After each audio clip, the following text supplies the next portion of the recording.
start the recording then.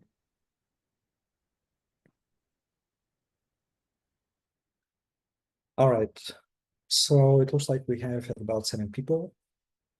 So I'm just going to try actually to make this as interactive as possible. In the first place, I would like to welcome everybody to this presentation. So for the people who don't know me, I'm Plamen Krastev from FAS Research Computing, and I'm a research computing facilitator with the Data Science and Research Facilitation Group. I'm a computational and theoretical nuclear physicist and astrophysicist by training. And before coming to Harvard, I spent 3 years at Lawrence Livermore National Lab, working on shell model codes in the context of nuclear theory using some of the fastest and largest supercomputers on the planet. And basically, this is what really got me into the world of supercomputing, so I got hooked. Here at Harvard, basically what I do, for the most part, it is obvious by the presentation. I really install a lot of software, scientific software, and in addition to that, I do a lot of debugging, optimization of software applications, and also helping researchers with their workflows, both serial and parallel workflows, doing a lot of MPI coding and OpenMP coding. This is in the context of parallel computing, a lot of GPU support, supporting a lot of artificial intelligence workflows, and pretty much everything else that comes in between. So today, the topic of this presentation is basically installing and using software on the cluster. And before spending too much time on that, let's just dive in the presentation. The major objective is basically twofold. The first thing is really to advise you on the best practices for using software applications on the cluster and get you familiar with the organization of the software packages that we have on the cluster. So I'm going to be talking a little bit about how things are organized, first how they're installed, how they're organized, and what is supported and what is not. And the second part of the objective is basically to provide you with the basic knowledge and the basic tools which are required for installing software packages that you may want to use in the cluster, but which are not currently installed on the cluster. And in the context of that, I'm going to be talking about, the ways that we allow this to happen. So I'm going to be talking about the Spack package manager, which is really a flexible package manager, which allows you to do quite a lot of things. This is a brief overview of the main points which I'm going to touch during this talk. So I'm going to talk about software modules because this is one of the major building blocks for software that we have in the cluster. I'm going to talk about what are, the software modules, how they're installed, how they're organized, how you can request additional software modules if they need to be installed on the cluster. Then I'm going to move to installing Python, R, and Julia packages in the cluster and talk a little bit about each of these, software systems, so to speak, or software languages. Also, I'm going to talk a little bit about using precompiled software libraries in the cluster, and this include numeric and also IO or input-output libraries like HDF5, NetCDF, and some others. I will also give a very quick overview of Singularity, which is kind of a HPC container, kind of a based system, which allows you to use container images, Singularity container images on the cluster.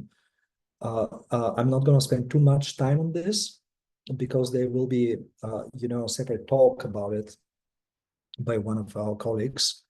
And then I will move to installing software yourself.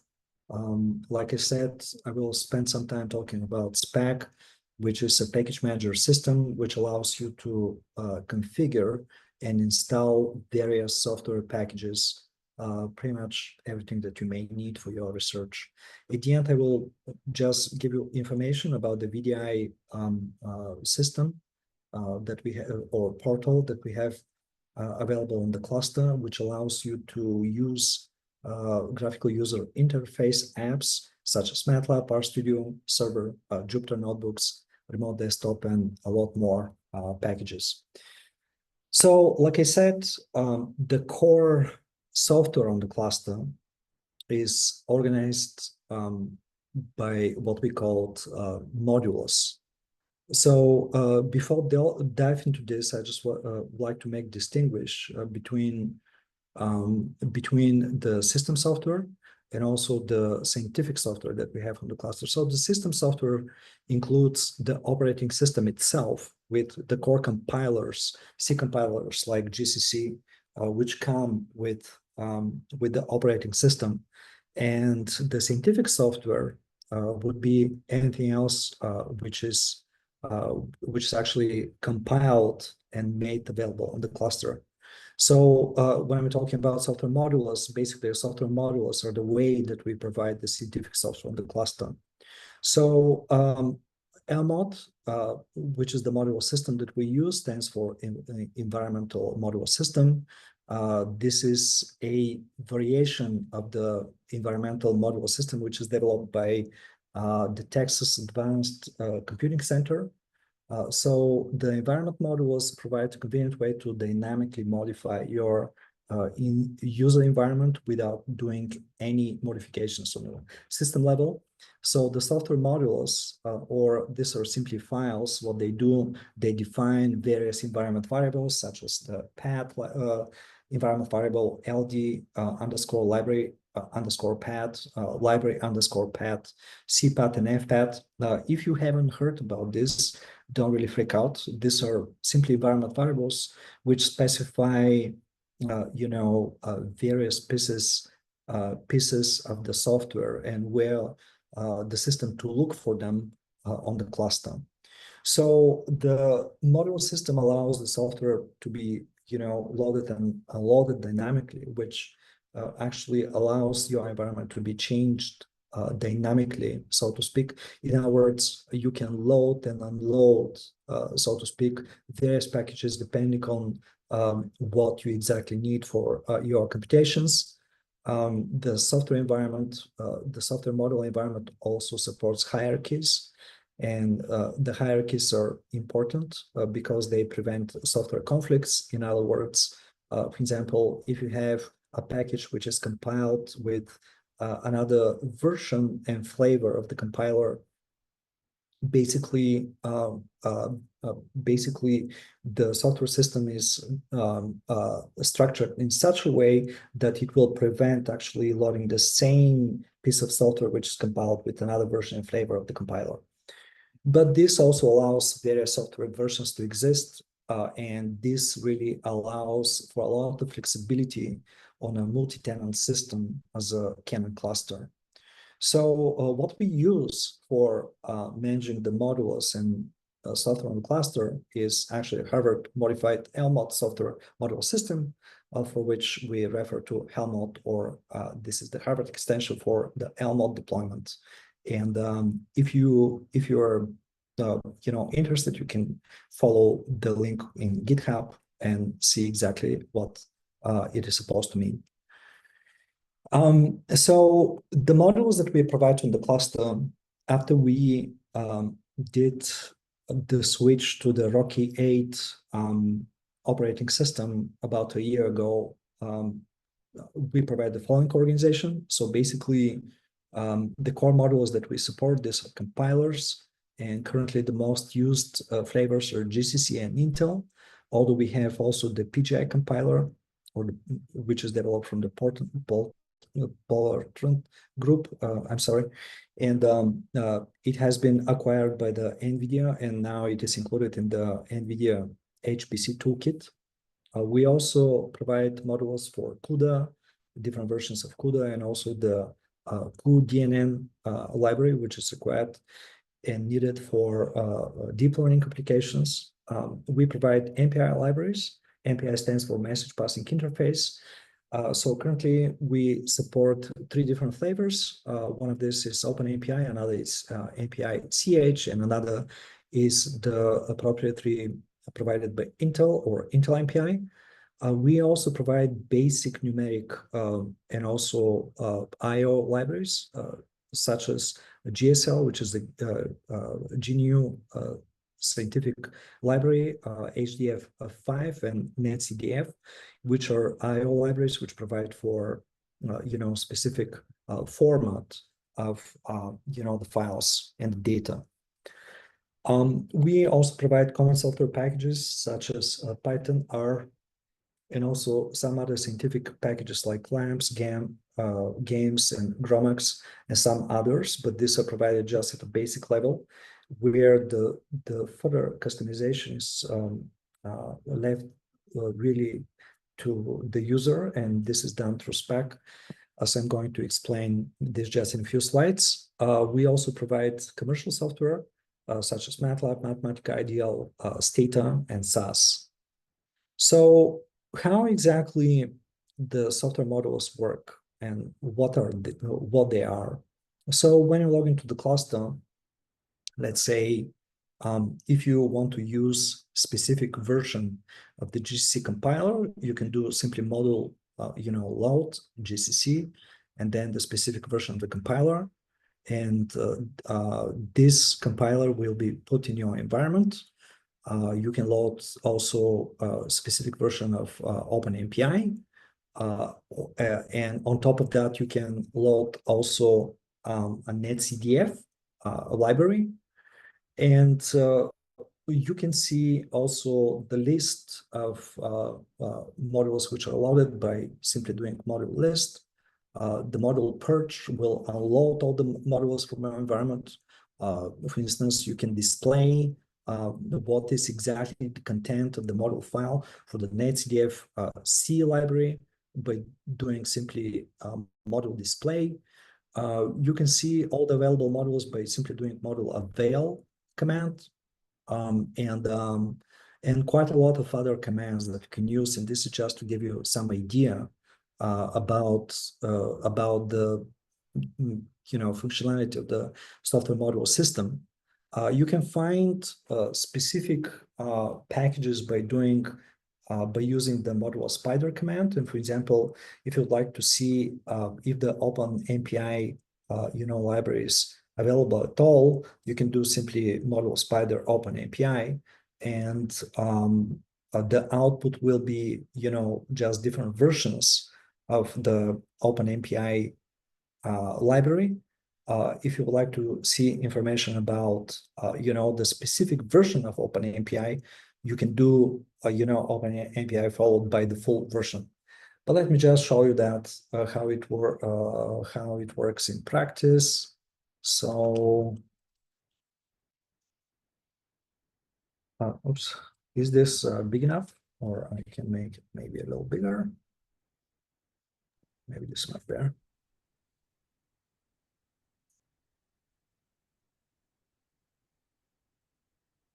So let's say now, if we do a module avail,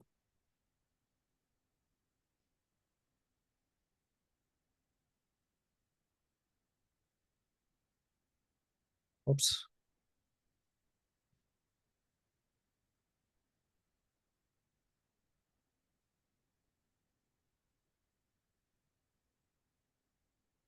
Can use this. You're going to see actually a list of modules, and the start modules which are in this list over here. These are core modules. If I would like to load specific version, I just can do, let's say, module load GCC.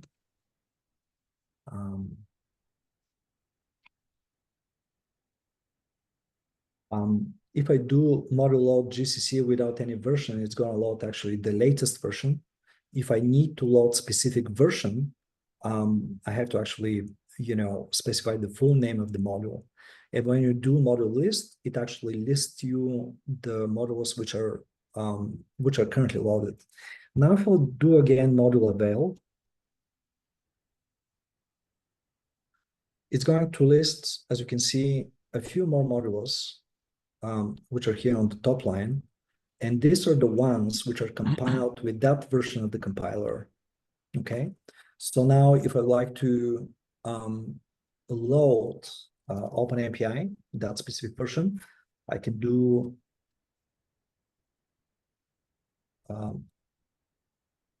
load that version.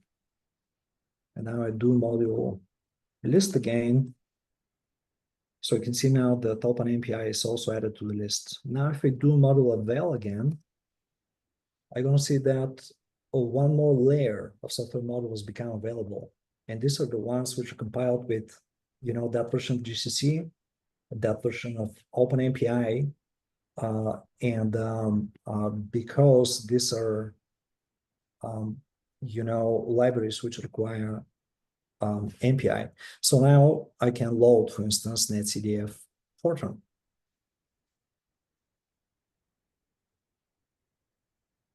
All right. And when I do module list, now I can see the full list of modules. And as you can see, some modules are actually also loaded automatically because they're required for some of the packages to be built. And this is just to give you a flavor of the things that you can do. Now, if I do module purge, and now module list, I'm going to see that my list is totally empty because everything is now unloaded. So these are some of the basics about the modules. So let's just continue. So how exactly the modules work? For example, when I load a GCC module, what happens is that, the version of my GCC compiler changes to the version which is loaded. For example, now, if I do GCC version,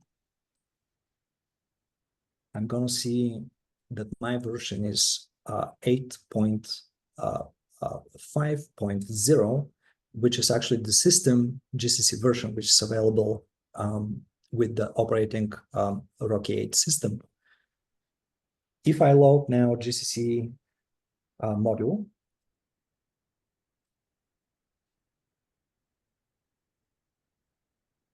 and do again this, you see that the version actually changes to 14.2, which is the latest that we have on the cluster.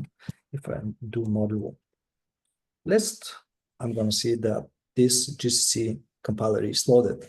If I do which GCC, you will see the location of the binary, which is located on the specific place. And this is what basically this slide over here, summarizes. Basically, the modules, what they do, they predefine, like I said, some of the environment variables like path, LD underscore library path, and some others, so that they make the specific software, available by notifying the system where to look for this specific packages. And if I do module display now, for instance, you're going to see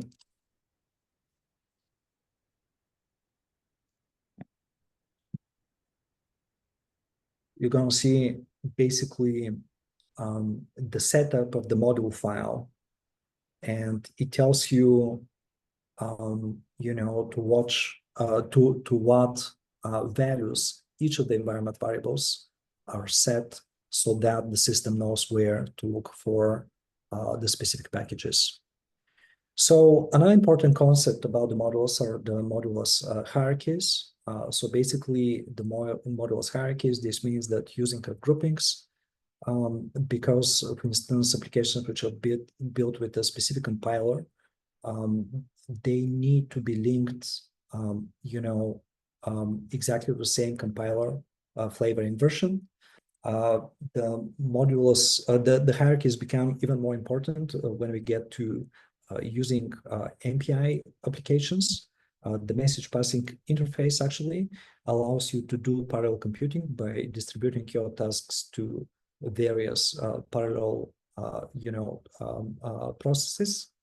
And the message passing interface library is usually compiled with specific version and flavor of a compiler.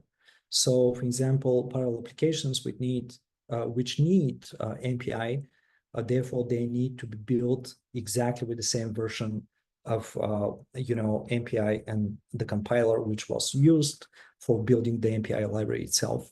That's why this is important. Another thing which is important about the hierarchies, they allow you to avoid software collisions or software conflicts. And this happens instead of using a flat namespace. Basically, the software is organized in various groupings, like illustrated over here. The module root path is actually the absolute path for the module files, but then they are further actually separated in core modules. The core modules would be ones software packages which are built with the system version of the GCC compiler. Then on top of that, you have modules which are built with specific version of and flavor of compiler, like GCC and various versions of GCC, or Intel and various versions of Intel. And on top of that, you have MPI, which is actually the groupings for the MPI applications, which are built with the specific version and flavor of the compiler. I know it becomes maybe a little, tedious, but when you start, just using this, you will very quickly get used to it. So, for instance, let's say if we load GCC, OpenMPI, and HDF5, then if we do, module spider of HDF5, it will basically tell you all the combinations of compiler and MPI library, flavor and version, which are possible to load the specific package. So in this case, if we do module spider, like here of HDF5, it's going to tell you that this module can be loaded, but first you need to load any combination of these modules over here. So that's all about the hierarchies. So now I'm going to move to using Python programs on the cluster and also installing Python packages. So basically, what we're using on the cluster currently is a specific flavor of Python, which comes with the Miniforge package. So it comes with two different package manager. One of this is Mamba and another one is Conda. Mamba basically replaces Conda in a way that is fast cross-platform package manager because it has parallel capabilities. So to use Python on the cluster, you can use one of the latest modules that we have. But let me just show you that. So I'm just going to do a module purge. And if we do a module available Python, we're going to see all the modules which are available for using Python. This one is the default one. In other words, if we do simply module load Python, it's going to load this version. I just load, let's just see, let's just do Python. And if we do Python version, I'm going to see that the latest version is 3.12.5. So having said that, if I do a module list,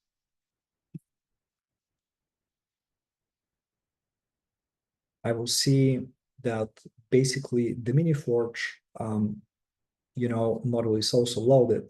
The Python module is simply a wrapper around this one.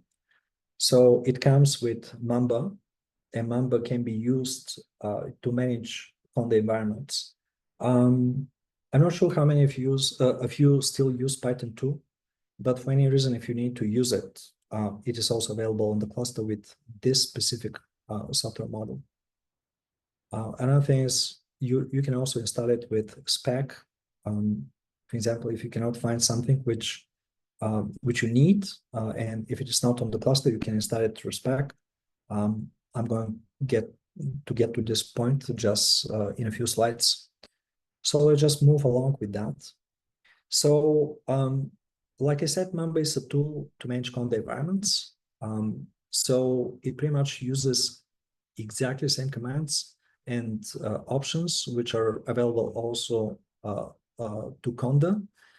You can pretty much swap all commands between conda and Mamba. You can see more information about it and some general instructions and best practices if you go to this link over here to this website. But here really the basics. Let's say if you need to create a conda environment, and in this conda environment you need to install some packages. This is usually the workflow that you need to follow. The first thing that you do, you load the Python module, and then you create a Mamba environment. Okay, and this is done by Mamba create -n. You specify the name of your environment and then package list. The package list can be anything like NumPy, Seaborn, Matplotlib, whatever you need, pandas, for instance. Then to use the environment, you can activate the environment with Mamba activate the environment name. Then the environment will become active. And then if you need to add more packages to it, you can simply do Mamba install, the name of your package, and it will go to the environment. If the package is not available through conda, you can use pip to install the package. Simply do pip install my package. The important thing here, I just want to mention, which is something important, for the packages to be installed in the conda environment through pip, you have to use actually pip, which itself is installed in your conda environment. You can also uninstall a package just by doing Mamba install the name of the package. If you need to deactivate the environment once you finish your computational work, you simply do Mamba deactivate, and this will deactivate your environment. Another thing which I want to mention, and this is something which I think you're going to find useful, is to be able to specify the location of your conda environment, and this can be done by using the prefix, like explained over here. For example, you very quickly you may run out of space in your home directory. Most of you, I think pretty much all of you, have also available lab space. So you may dedicate specific location in your lab space for software, in particular for conda environments. And this is what this example here illustrates.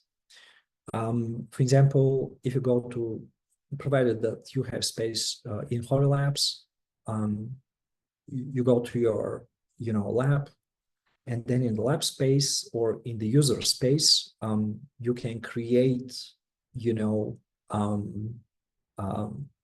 directory named conda, and then if you want to install packages over there, you simply do this. Okay, you simply do a Mamba install, and then everything can go to that specific environment. And then you can activate the environment like shown over here, and then you can use it like usual. Now we're moving to our programs. Here, I just want to mention that most of you maybe will find much easier to use the RStudio with the VDI portal that we have.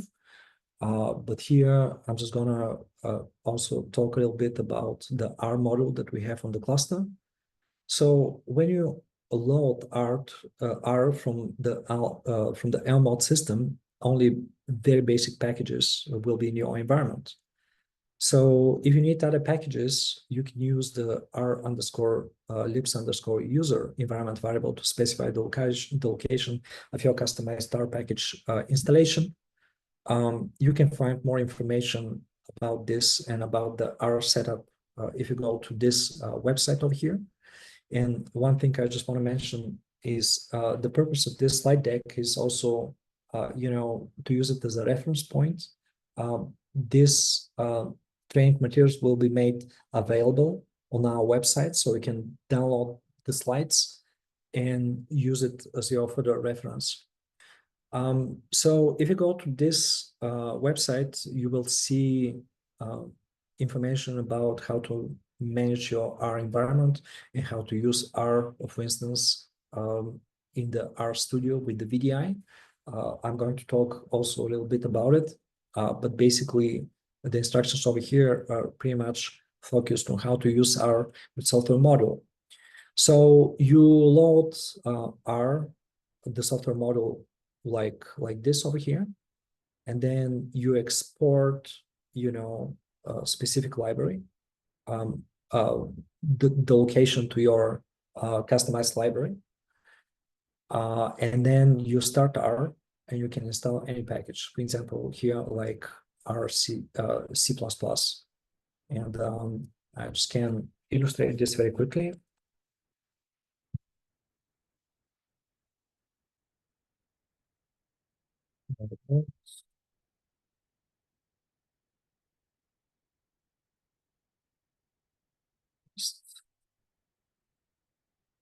Right. Let's see here.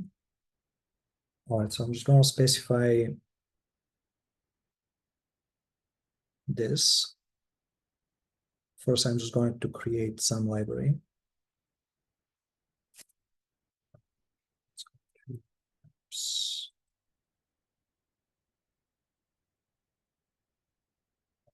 And dedicate space.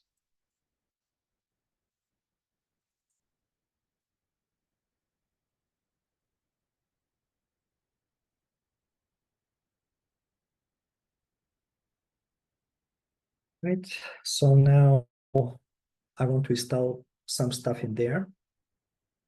I'm just going to do export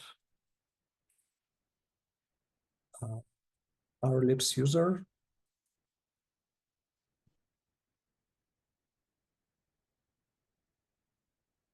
That space.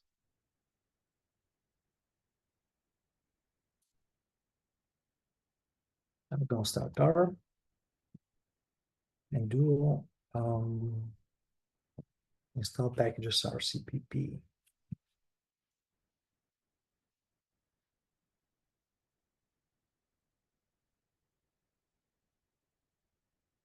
CPP. So it's going to give me some options. I'm going to pick up one of these, whatever.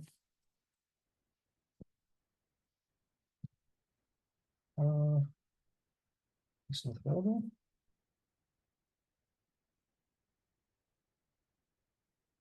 That's interesting. For that version of R, maybe. Accept.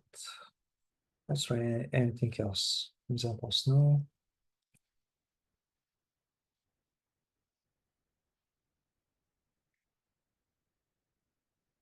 It's interesting.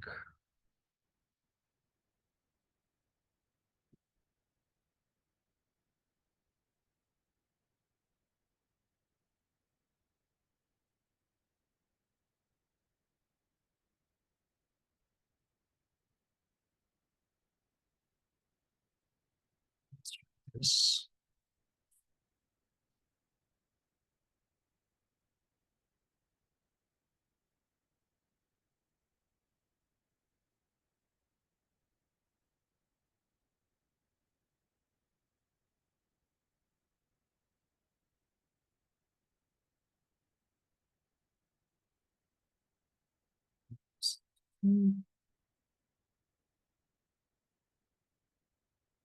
All right. So now it goes ahead and installs the package. So that's actually how usually it works. So the next thing I'm going to be talking about is Julia. Julia is I think most of you are familiar with that, or at least have heard about it. It's a very fast computing language, and it is intended actually to replace or to provide alternative to proprietary systems like MATLAB and Mathematica. or even Python.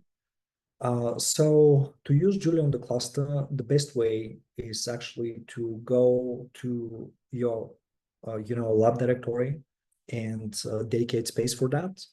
And the best way to do that is really to download a binary like illustrated over here with the wget command. Simply grab, the latest binary version for Linux and untar it when you get the tarball, and then simply export the path, to point to the bin of your, binary installation, and then start Julia.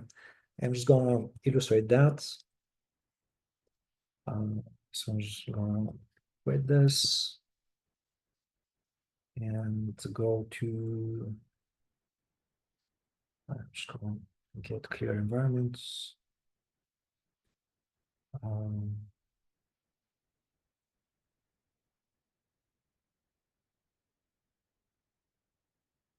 okay.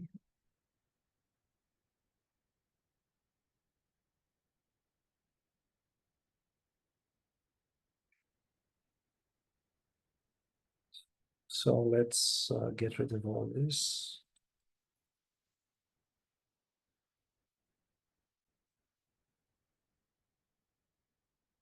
And I'm just gonna start fresh now. So I just get this. We can go directly to the website.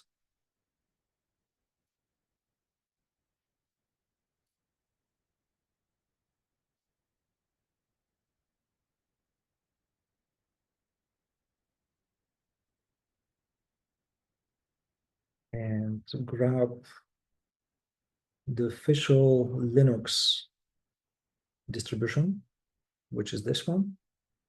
We simply need to copy the source, copy link address, go back to the terminal, do wget, get this, untar it.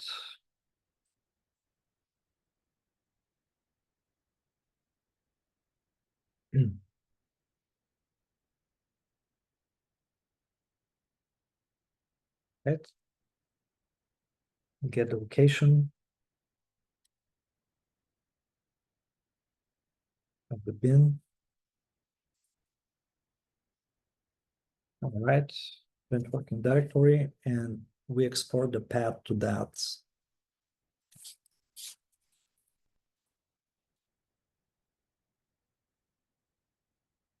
And append the current path. All right, and now if we do Julia, here we go. So we get actually a full blown Julia install. So that's the way to go with that. Another thing which is important is to use software libraries which are already available in the cluster. Sometimes it's not going to be very efficient to install things like GSL, BLAS, and LAPACK, and NetCDF, and HDF5 every time from scratch. These are already made available on the cluster because we use optimized versions of MPI, which for the most part is actually required to build these parallel versions of these libraries. So some of these libraries are already part of the operating system. Other ones are installed as a software modules. Let's say you need to use, for example, the GSL library. It is available with this module, and this is really the latest version that we have available in the cluster. And now I'm just going to show you how to use this. Oops, just get rid of here.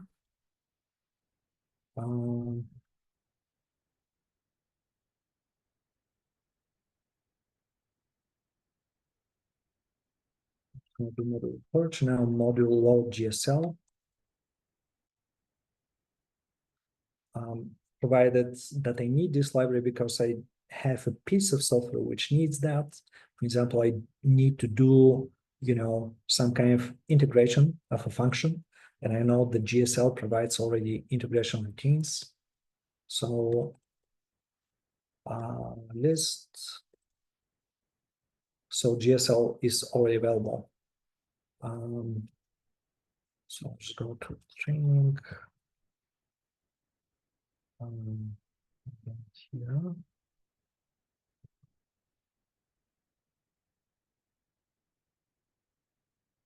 I already have a code which uses the GSL library, which is actually available on this example over here in GitHub.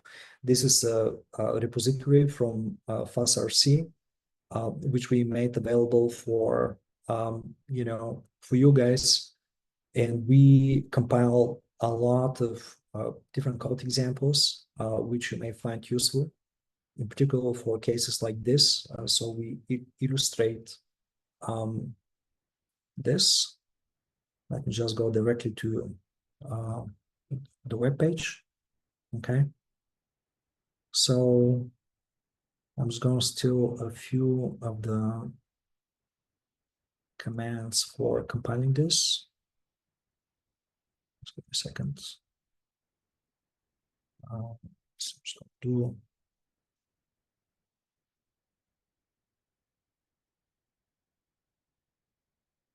okay. So this.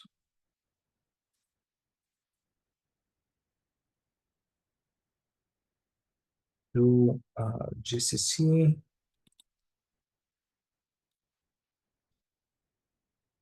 executable, and then linking to the particular libraries. And I just hit enter. And now I have the executable, which I can run. And this simply computes this integral over here, which would be -4. So we get actually pretty close. The exact result is, yeah. So this is actually a simple illustration for using the GSL library. Another thing which is important and which I would like to introduce here is actually the use of makefiles when you compile pieces of software. The makefiles allow you to organize, your compilation commands and make everything, more consistent and automatic and very convenient. And this is particularly important if you're working on a large project where you have many pieces of software and many source files. So I'm just going to get rid of this executable and simply do make, and I get exactly the same result. That's it. The next thing I would like to talk about is the use of Singularity. Singularity is a container-based environment which provides you, with container images of various applications. And I'm not going to go into very big details here because there will be a session covering containers. And maybe you heard about Docker and some other, container environments, but basically on the cluster we're using Singularity because it's in particular tailored down to HPC environment and for a multi-tenant system like the Cannon cluster. So Singularity provides a container runtime and ecosystem for managing images that is suitable for multi-tenant systems and HPC environments. And simply read this line over here.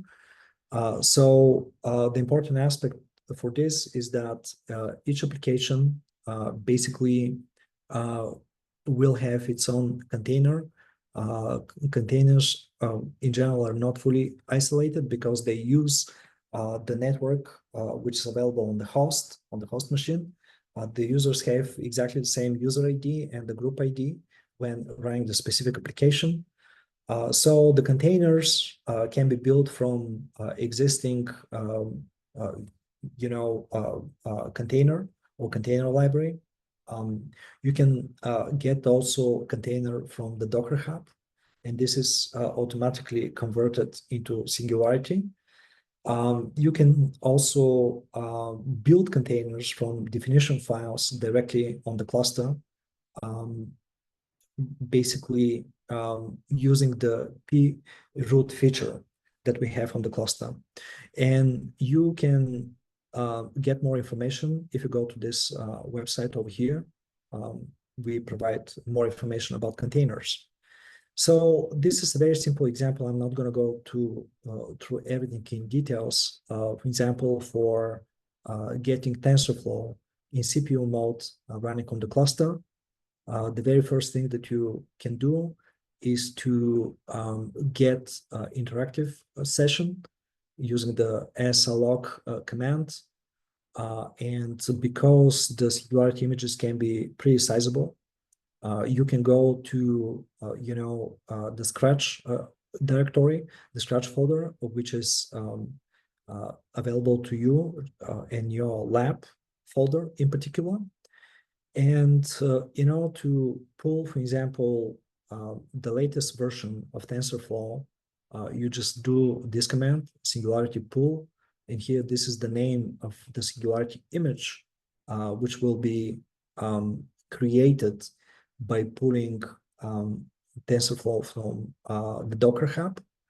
And once you do that, you will see that an image is created, and then you can simply run the Singularity image by doing Singularity, exec command, and then the name of the image. And for example, if you do Python, you will simply start Python. But let me just illustrate this very quickly.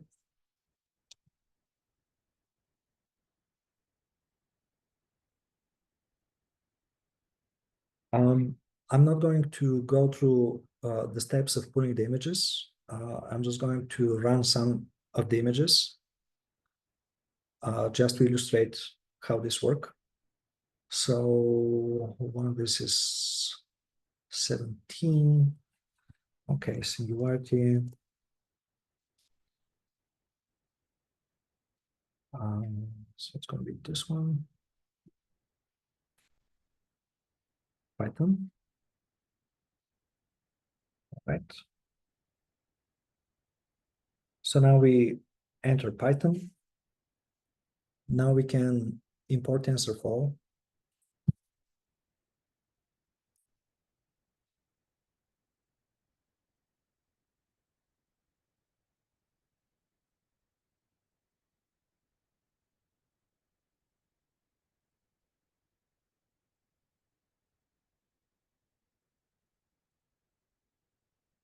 And you can see which is the version of TensorFlow.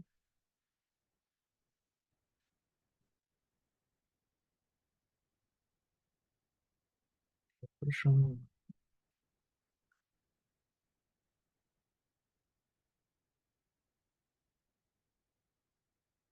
All right. So very quickly, you get actually TensorFlow installed without going through all details, just by pulling an image. So that's actually the power of using Singularity images. And it really simplifies the process of installing software on the cluster.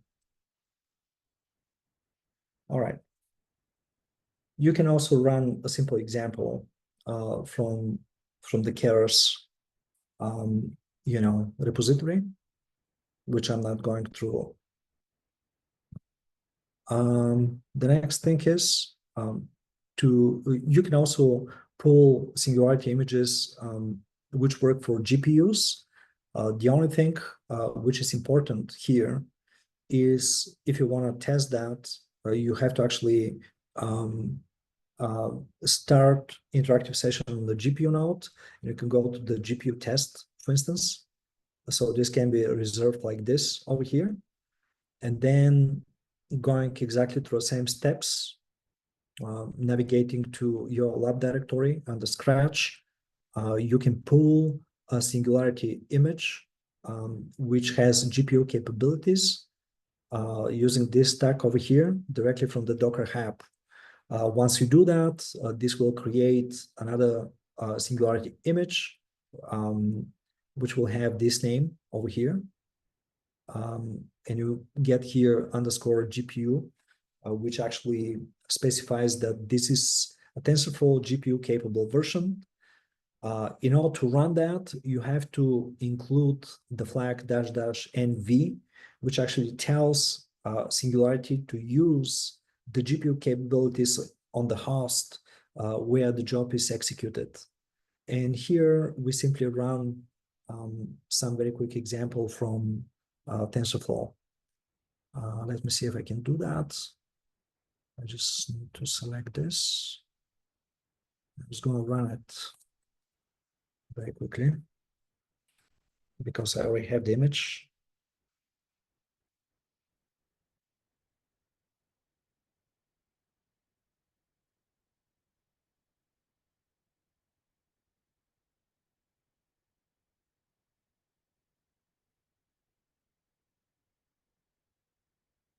In order to get actually the examples, you have to download, like I said, the repo from Keras IO, which can be done by just cloning this GitHub repository. Everything is in the slides.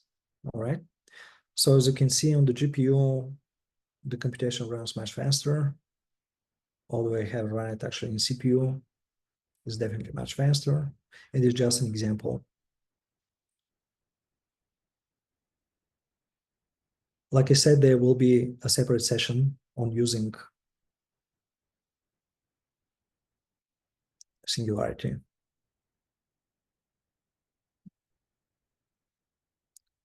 All right. You can pull Singularity images for various locations. You can get actually, like I said, you can get Singularity images from Docker.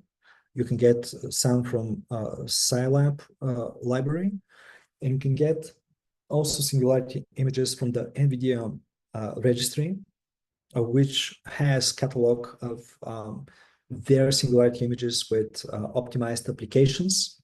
And if you go to the NVIDIA repository, you're going to find actually lots of different applications that you can directly pull from there. Another thing you can do, and now you can do this with the capabilities that we have with Pirot on the cluster. You can do you can create Singularity images directly from Singularity recipes or Singularity definition files. If you go to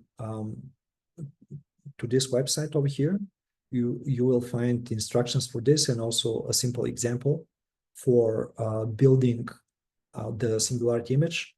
The very first thing that you need to do in order to make this work, you have to download first Pirot under your bin directory in your home directory and change the permissions like described over here. And once this is done, you can create Singularity images by simply doing Singularity build, and then the name of the Singularity image and the name of the definition file that we have. Once this is done, the image will be created, and then we just can use it as usual. This is just example definition file, Singularity definition file. It uses basically a basic file, a basic image from Docker. And on top of that, you may install some packages that you may need. All right, so that's actually the whole thing. So now we're moving to one of the most important parts, which are about installing software on the cluster by yourself.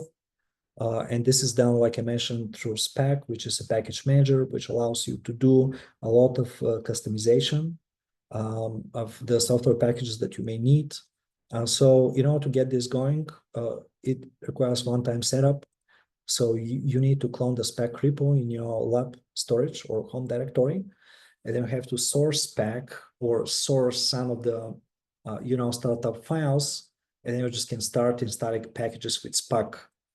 Another thing you can do once you have software installed, you can actually submit jobs using the packages that you install through Spack. So let's just get going very quickly with that.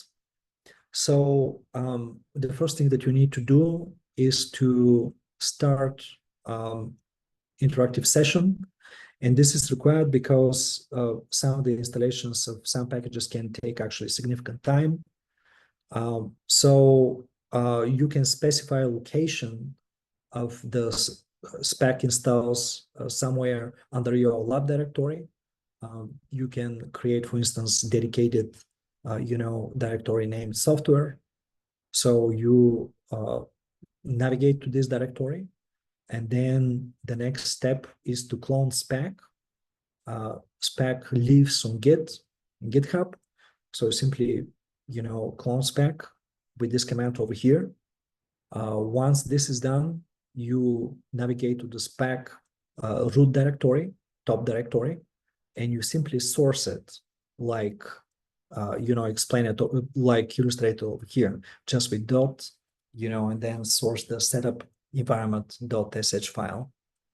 Once this is done, you will be able to install pretty much packages which are available in Spack. Okay. So, for example, to install specific piece of software, you simply do, Spack install, let's say bzip2, which is kind of a library which creates zip files. You can compress stuff with that. You can also specify the version that you want for your software package, and this is done like illustrated over here. I think you can do, you can also append, the compiler and the version of the compiler that you want to use for compiling the software. So one thing I just want to mention is that when you install these packages, most of these are compiled from source, okay? That's why you need to specify also sometimes specific version of the compiler. These are some common commands that can be used. For example, you can do Spack find, and this will list all the packages which are installed through Spack. If you need to uninstall specific package with Spack, you can do a Spack uninstall, and then you can specify the package that you want to remove. Once the packages are installed in the cluster, you can load them in a way and in a manner which is very similar to the way the modules work on the cluster. You can use even Spack to create modules, but these are a little more advanced topics which are available basically in the tutorials which Spack makes available. So when you load the specific package, you simply do which bzip2, and you're going to see where it is located. But let me just do a very quick illustration of this. Although it can be a little more tedious. I'm just going to go to specific location where I'm just going to install that. Okay, learn this pack. Here we have one. Just going to do perspective.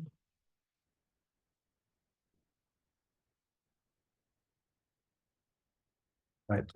So the first thing, like I said, is to clone it. So now we're going to clone the repository.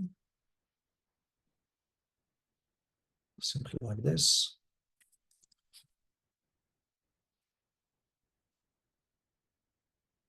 All right.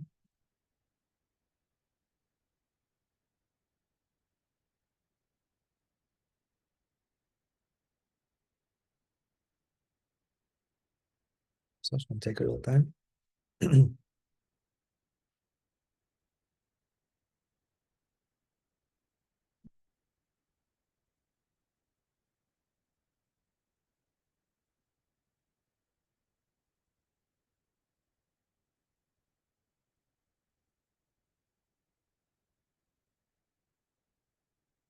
Also, the recording of the talk will be also made available.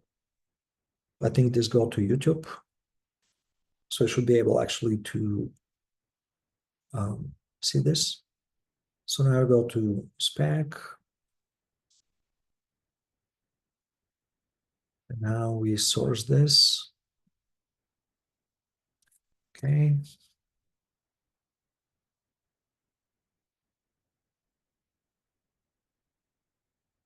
Now we install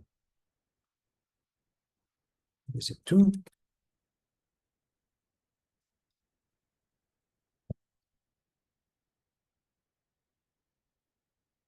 The first thing that Spack will do, it will bootstrap. In other words, it's going to create actually a .spack directory and some other where it will, put some configure files and things like that.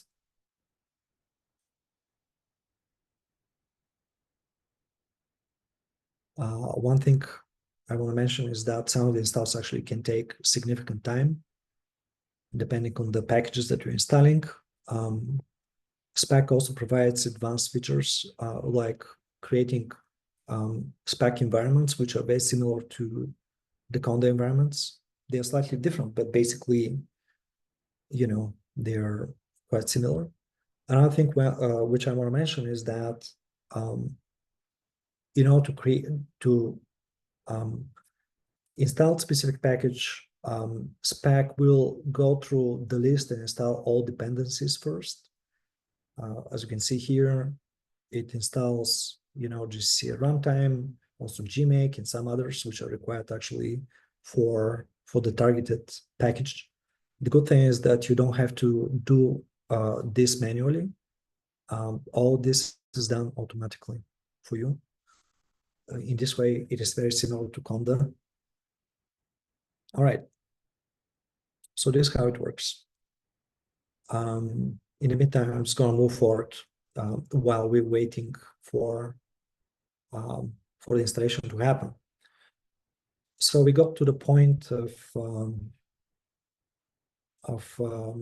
finding packages which are already installed. In other words, once the package is installed, you can list the packages like the loaded packages with modulus and things like that.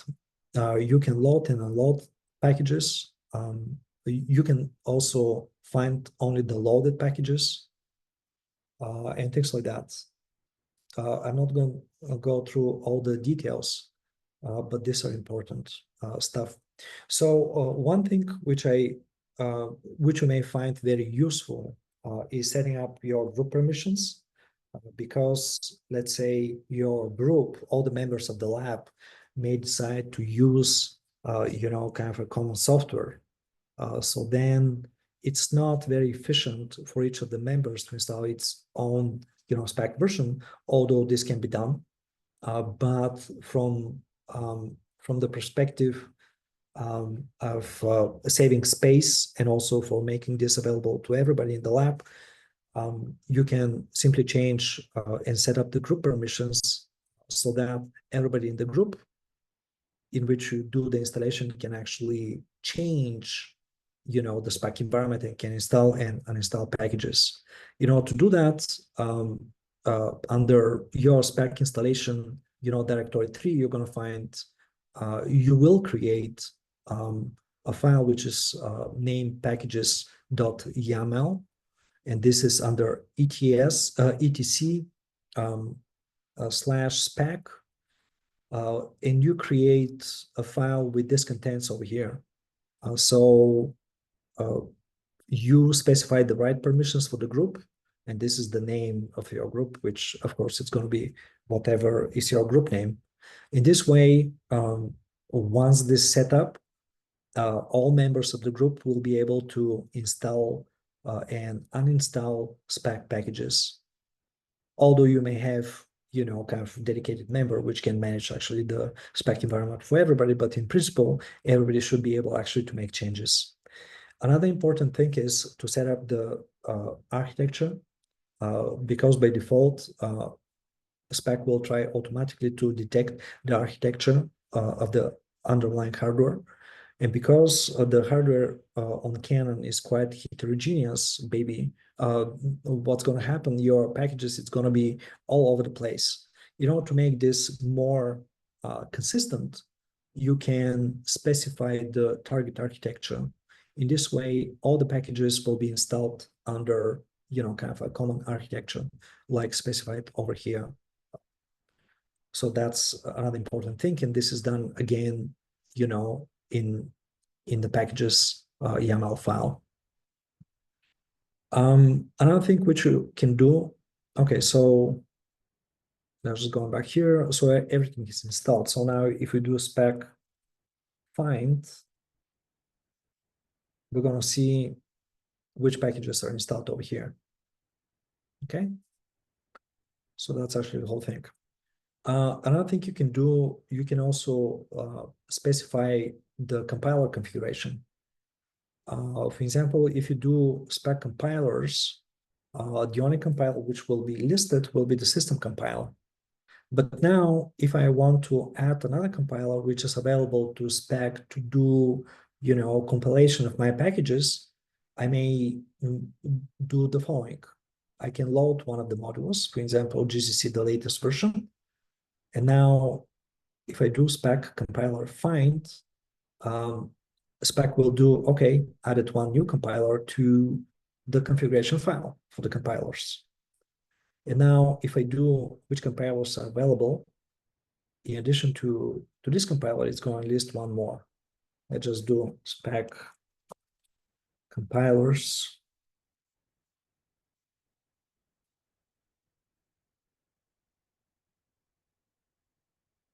Because I already done this in my configuration, basically you see all the compilers which are listed over here.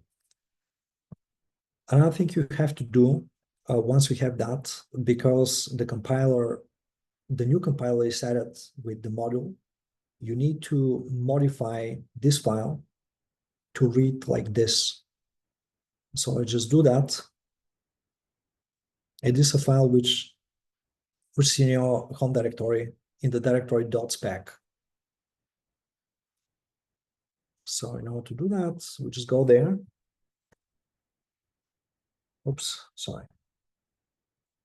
So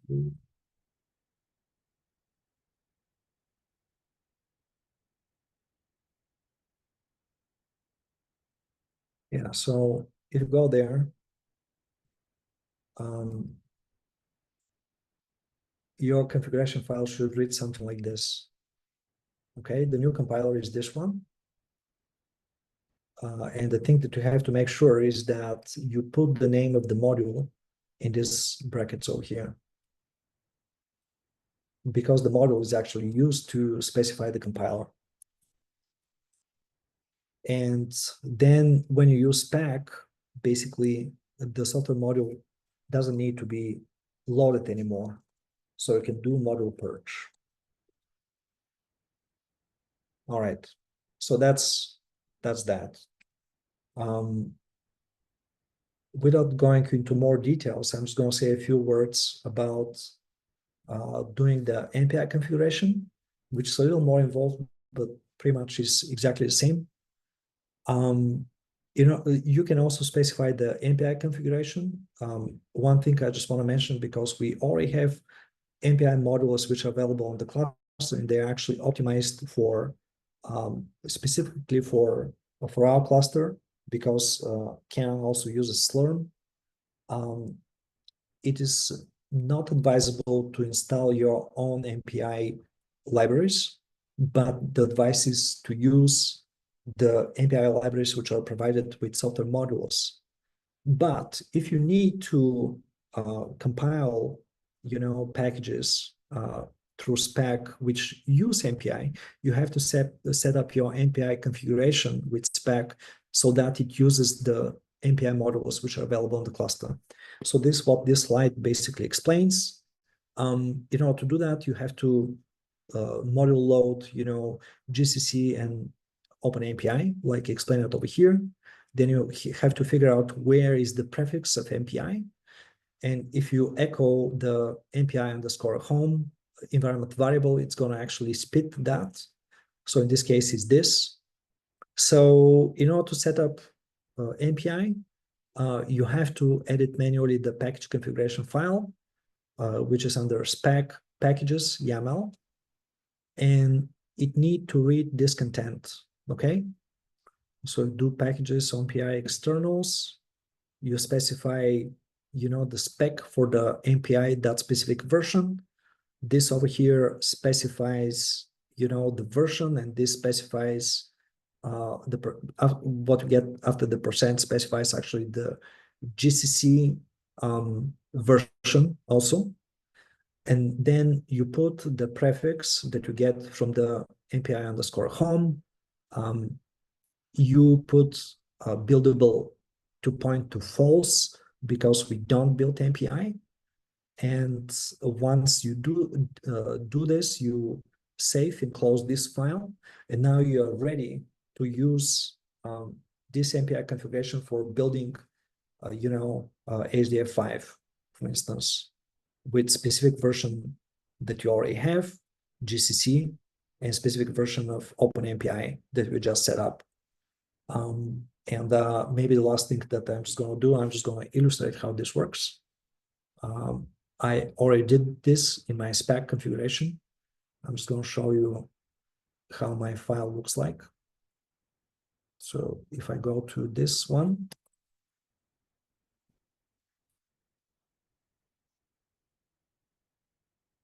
it already has these contents. Okay, so I'll just get up here and build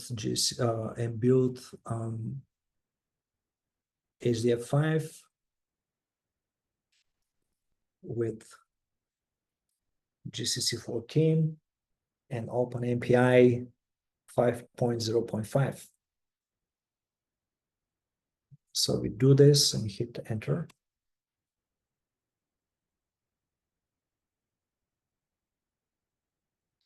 And it's going to build quite a lot of different things because HDF5 requires, some of the stuff. So while it's doing this, so you see a package config, some others. One thing I just want to mention, it runs all these commands that you otherwise would need to run manually, like autoconf, configure, build, install. All these are part of the so-called, configure, make, workflow that you usually follow when you install packages in a Linux system. But basically, all this is built within Spack, so you don't have to think about it because Spack takes care of this automatically for you. So this is, while this is going, I'm just going to continue. Let's see what is still left.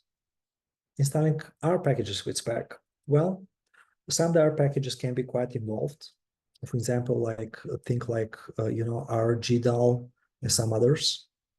And maybe you know this from your experience if you're using R. So Spack provides R packages. So the way to do that is to request interactive session, and this is because it may take significant time. Then you go to your Spack directory, you source Spack, and then you simply do Spack install r dash rgdal, and then you just have to wait maybe, I don't know, maybe for half an hour or something to install all dependencies. The only thing is some of these installs may take time, but basically these are one-time install. Once you do that, you don't have to do this that often. So you're good to go to use it. And then once the package is installed, you simply do Spack load r, dash rgdal. And when you start R, and you can load it as a library and so on, and you can use it with your scripts and things like that. Yeah, so this is still going and installing, as you can see, all the dependencies which are needed. Again, Spack really saves you a lot of work because otherwise you would need to install all these packages manually. For example, when you start Spack, installing something, you just can go for a cup of coffee, or you just can continue with the rest of your work and just get back to it once it is done. You can even submit Spack jobs in a way, just submit it as a job to install some stuff on the cluster, like a regular job. So talking about jobs with Slurm, here I'm just gonna say a few things about using Spack with jobs. So basically, to use Spack in packages which are installed with Spack with Slurm jobs, you simply create a job submission script as usual. This stuff here should be already familiar to you. The only thing that you have to do, you have to source Spack, depending where exactly it is. Then you have to load the packages that you need, and then you simply need to run your code, and that's all. And you submit the job like you usually do. And pretty much that's all. At the end, I just want to mention that if you need to use graphical user interface, we have a VDI portal which provides, apps like the remote desktop, the RStudio server, the Jupyter notebook, MATLAB console, and a lot more. So you are free to explore that. And these are just some resources for providing help. You can submit tickets, so you can attend our office hours. We have some training materials and training calendar, which are available on all these links over here. So pretty much that's all I have. And let's see how far we got. We're still going. But anyways, that's pretty much all I have. If you have any questions, please feel free to ask any questions.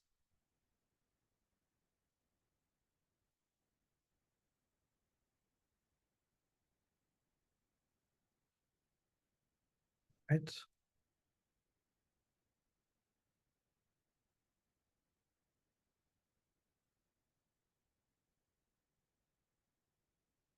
I think we're done now. If you guys have any questions, just let me know.